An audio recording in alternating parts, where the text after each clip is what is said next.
حضرت علی رضی اللہ تعالی عنہ نے فرمایا، تنہا چلنا شروع کرو تو ہر راستے میں اللہ تھام لیتا ہے۔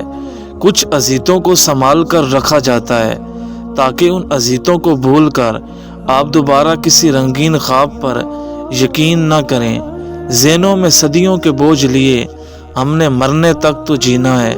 اے لوگوں، اس سے پہلے کہ تمہارا جسم دنیا سے الگ کر دیا جائے، اپنا دل دنیا سے ہٹا لو۔ بہت نوازا ہے اس ذات پاک نے مجھے، میری عبادت کے مطابق ملتا تو شاید کچھ نہ ملتا۔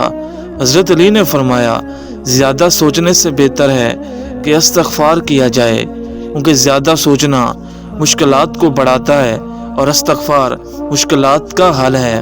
زندگی کو ایک امانت کی طرح گزارو، ایک نہ ایک دن یہ اپنے مالک کو واپس کرنی ہے۔ موت تو نام سے بدنام ہے، تکلیف تو زندگی دیتی ہے۔ دنیا میں جھوٹے لوگوں کو ہی بڑے ہنر آتے ہیں، سچے لوگ تو الزاموں سے ہی مر جاتے ہیں۔ مولانا رومی فرماتے ہیں، معاف کر دینا وہ خوشبو ہے جو پھول ٹوٹ جانے کے بعد بھی آتی ہے۔ اللہ تعالیٰ سورۃ یوسف میں فرماتے ہیں، بس اللہ ہی بہترین محافظ ہے اور وہ سب مہربانوں سے بڑا مہربان ہے، اور جس کو اللہ تعالیٰ ہی نور نہ دے اس کے لیے کوئی نور نہیں۔ اور ہر حال میں اپنے رب کے احسان کا ذکر کیا کرو۔ اے انسان، اگر تو نے شرک کیا تو یقیناً تیرا عمل برباد ہو جائے گا اور تو ضرور نقصان اٹھانے والوں میں ہوگا۔ بے شک اللہ توکل کرنے والوں سے محبت کرتا ہے۔ حقیقت یہ ہے کہ اللہ لوگوں پر ظلم نہیں کرتا، لوگ خود اپنے اوپر ظلم کرتے ہیں، اور تیرا رب بھولنے والا نہیں۔ شیطان تمہیں غربت سے ڈراتا ہے اور تمہیں بے حیائی کا کام دیتا ہے، اور اللہ تم سے اپنی مغفرت و فضل کا وعدہ کرتا ہے، اور اللہ بڑی وسعت والا اور ہر بات جاننے والا ہے۔ بے شک میرا رب بڑا مہربان اور بہت محبت کرنے والا ہے۔ اللہ تو باطل کو مٹاتا اور اپنے کلمات سے حق کو حق ثابت کرتا ہے۔ یا رب، مجھے اکیلا نہ چھوڑیں، اور آپ سب سے بہترین وارث ہیں۔ یتیموں کی جائیداد پر قبضہ نہ کرو، میں ان قریب تمہیں اپنی نشانیاں دکھاؤں گا، لہٰذا تم مجھ سے جلدی مت کرو۔ اور جسے اللہ ہدایت دے دے اسے گمراہ کرنے والا کوئی بھی نہیں۔ دعا کے جیسی کوئی دوا نہیں، ہر مصیبت اللہ کے حکم سے پہنچتی ہے۔ آپ صلی اللہ علیہ وآلہ وسلم جب رات کو اٹھتے تو اپنے منہ کو مسواک سے صاف کرتے، اور اللہ کہتا ہے، میری یاد کے لیے نماز کو قائم کرو۔ دل میں اٹھا ہے درد جب جب، کلام خدا مرہم بن گیا تب تب۔ جس کو خدا نے دعا کی توفیق دے دی وہ قبولیت سے محروم نہیں رہ سکتا۔ اے انسان، تو کتنا خوش قسمت ہے کہ قرآن پاک میں اللہ تم سے بات کرتا ہے۔ وہ جو چاہے تو کیا نہیں ممکن، وہ نہ چاہے تو کیا کرے کوئی۔ اللہ کے فیصلے ہماری خواہشوں سے بہتر ہیں۔ رو پڑتا ہے انسان جب ترجمے کے ساتھ پڑھتا ہے قرآن۔ تیری قدرت کو میں سمجھوں، میری اوقات نہیں یا رب، مجھے سب کچھ عطا کرنا، بس ایک گمراہ نہ کرنا۔ نشان سجدہ سجا کر بہت غرور نہ کر، وہ نیتوں سے نتیجے نکال لیتا ہے۔ ظالم کو اللہ مہلت ضرور دیتا ہے، لیکن کیا تم نے سنا نہیں، اس کی پکڑ بہت شدید ہے۔ خلوص سے دل سے مانگ کر دیکھیں، کیسے ہو سکتا ہے کہ عطا نہ ہو۔ زندگی کو ایسا بنا دے میرے اللہ، خوشی ملے تو سجدہ کرو، غم ملے تو صبر کرو۔ نس نس سے واقف، رگ رگ جانتا ہے، مجھے لوگوں سے بہتر میرا رب جانتا ہے۔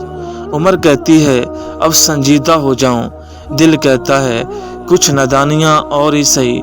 آج عمل ہے حساب نہیں، کل حساب ہوگا عمل نہیں۔ اللہ کی محبت وہ محبت ہے جو سیکھ جاتا ہے وہ جیت جاتا ہے۔ جو آپ کی خاموشی کو نہ سمجھ پائے وہ آپ کے لفظوں کو بھی نہیں سمجھے گا۔ مت سوچیں کہ ہم نیک ہیں، ہم بس اللہ رب العزت کے پردے میں ہیں۔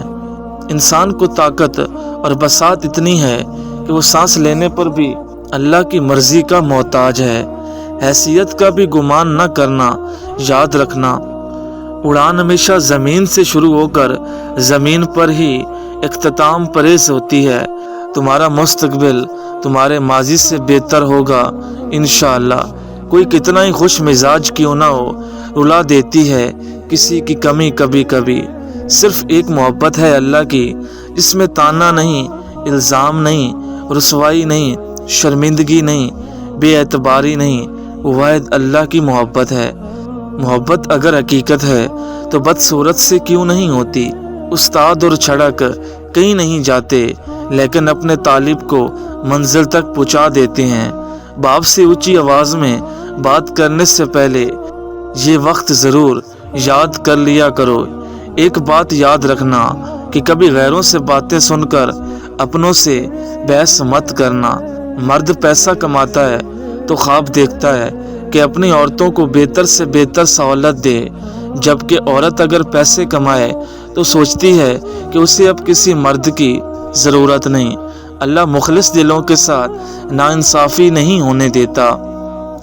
قبر کی اندرونی خوبصورتی کے لیے خود محنت کرو، ورنہ گھر والے تو باہر سے ماربل لگا کر بھول جائیں گے۔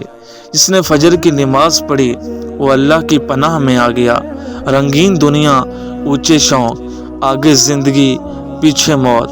مت بنو کھلی کتاب کسی کے لیے، جہالت کا دور ہے، پڑھ کر پھاڑ دیے جاؤ گے۔ مقدر بھی بدلتا ہے اور حالات بھی، وہ رب غم کا موسم ہمیشہ نہیں رہنے دیتا۔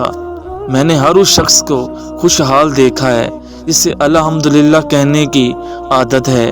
اللہ کے ڈر سے ایک گناہ چھوڑنا لاکھ تہجد اور نوافل سے بہتر ہے۔ مرد کی تربیت یہ نہیں کہ وہ اپنے ماں باپ بہن بھائیوں کو خوش رکھے۔ مرد کی تربیت کا پتہ تب چلتا ہے جب کسی کی لائی ہوئی بیٹی اس سے خوش اور پرسکون ہو۔ وہ جو پتھر سے پانی نکال سکتا ہے وہ اپنے بندے کے لیے وسیلہ ہی بنا دیتا ہے۔ عشق گھر تھوڑی دیکھتا ہے، اللہ تعالیٰ کے سوا کوئی ساتھ نہیں دیتا۔ جنہیں یقین ہو مقدر لکھنے والے پر، وہ انجام سے گھبرایا نہیں کرتے، اور اپنے ٹوٹے دلوں کو تہجد سے جوڑ لو۔ رات کے 2 بجے تک جاگنے کی کیا وجہ ہو سکتی ہے؟ جب کوئی ہاتھ اور ساتھ دونوں چھوڑ دیتا ہے تب اللہ کوئی نہ کوئی انگلی پکڑنے والا بھیج ہی دیتا ہے۔ نیت اگر نکاح کی ہو تو محبت حرام نہیں ہوتی۔ سنا ہے چلے جانے کے بعد بہت قدر ہوتی ہے۔ دنیا والے کہتے ہیں پہلے سنبھل جاؤ پھر نکاح کرنا، اللہ پاک فرماتا ہے پہلے نکاح کرو، سنبھالنے کی ذمہ داری میری ہے۔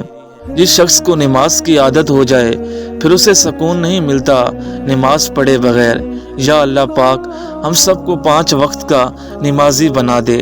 ہر لڑکی کو عزت دو تاکہ وہی عزت واپس لوٹ کر آپ کی بہن کو ملے۔ اللہ کہاں رہتا ہے؟ اپنے بندوں کے دلوں میں۔ وہ کیسے ملتا ہے؟ یقین کے ساتھ۔ حضرت علی رضی اللہ تعالیٰ عنہ فرماتے ہیں صرف 2 لوگ مقدر والے ہوتے ہیں، ایک وہ جنہیں وفادار دوست ملتا ہے، اور دوسرا وہ جس کے ساتھ ماں کی دعائیں ہوتی ہیں۔ 9 مہینے پیٹ میں رکھا، 3 سال تک ہاتھ میں رکھا، اور عمر بھر دل میں رکھا۔ اللہ پاک سب کی ماؤں کو سلامت رکھے۔ رشتے تب مضبوط ہوتے ہیں جب تک آپ کے مالی حالات مضبوط ہوتے ہیں۔